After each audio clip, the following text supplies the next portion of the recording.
Okay, now if you are into customizing the themes on your Samsung Galaxy phone through Theme Park Engine or Goodlock, then you are going to love this update. As you can see, the latest Theme Park version is 1.0.09.50, and in the changelog it says fixed a bug that prevented some themes from being exported on GTS, and the last point says the other bug fixes and usability improvements. And if you look at the second point, it says added the ability to change the background color of brightness bar in the quick panel. Now this was much needed for the brightness bar customization on Theme Park. Without wasting any time, let's dive right in and let's see what exactly this feature is all about. Now on the right hand side, I've got the Galaxy S22 Ultra, on which I have already updated the Theme Park engine. On the left hand side, I've got the Galaxy S23 Ultra, on which I have not updated the app yet. Let's go ahead, let's open Goodlock.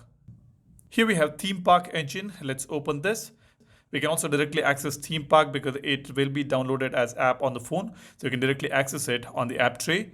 Now, as you open it, the first thing you're going to see is an option to create a new theme. And then at the bottom, of course, we can customize the keyboard, quick panel, icon, volume panel, etc. Now, the brightness bar can be customized by going to quick panel, or you can directly tap on create a new theme, tap on next. Here you can see different areas on which you can create your own theme. We have got this option here for the quick panel customization. We can tap on this. This is where we can customize the quick panel along with the brightness bar. If you want to access it directly, we have got this quick panel right here at the bottom. Just tap on it and tap on create new. You will be there on the quick panel customization option.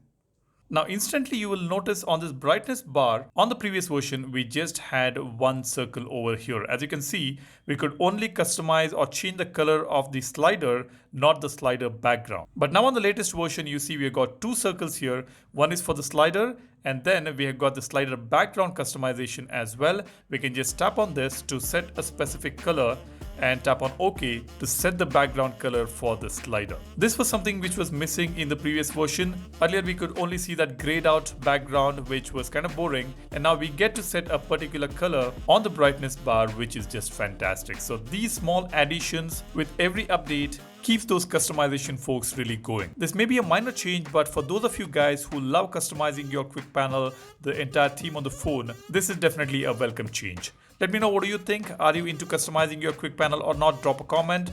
If you do not have Goodlock modules or Goodlock application itself, you can use FineLock or NiceLock to download these plugins through the APKs and use them. That's about it. That's all I wanted to share. If you haven't subscribed to the channel, go ahead, hit the subscribe button to know your phone better. There are loads of tips and tricks for your Samsung Galaxy phones and some comparison videos with the iPhones and Pixel phones. So do check out the channel and hit the like button if you find this video useful. Thanks for watching. My name is Salian signing off. Cheers. Bye-bye.